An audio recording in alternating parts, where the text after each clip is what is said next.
Benedict, ano ba ang kahalagahan niyang inilunsad na Danes Project ng PHIVOLCS?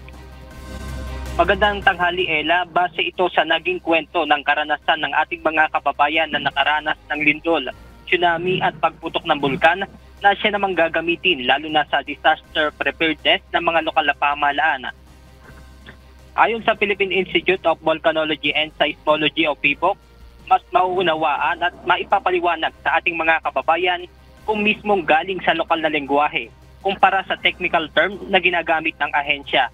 Nilahukan ito ng mga representante ng iba't ibang ahensya ng pamahalaan sa bansa, gaya ng Office of the Civil Defense, Municipal at City DRRMO at Local Government Units.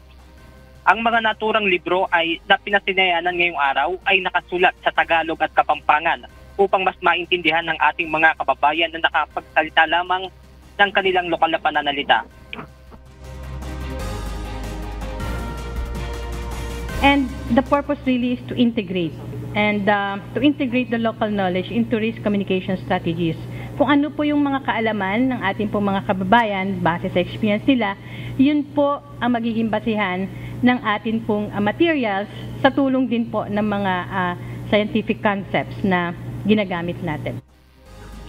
Kabilang nga rito ang nangyaring Luzon earthquake noong taong 1990 at pagputok ng Blusan, Hipok-Hipok, Canlaon, Mayon, Pinatubo at Taal Volcano. Bukod rito, mabibigyan din ng ideya ang NASA Disaster Risk Reduction and Management, lalo na sa kanilang paghahanda na kanilang ginagawa bago ang isang sakuna. Ayon pa sa PHIVOLCS, noong nakaraang buwan ay nailunsad na nila ang mga libro na nakasulat sa Hiligaynon at Cebuano. Yan muna ang ating update mula rito sa Quezon City. Balik sa inyo dyan, Ella. Maraming salamat, Benedict Samson.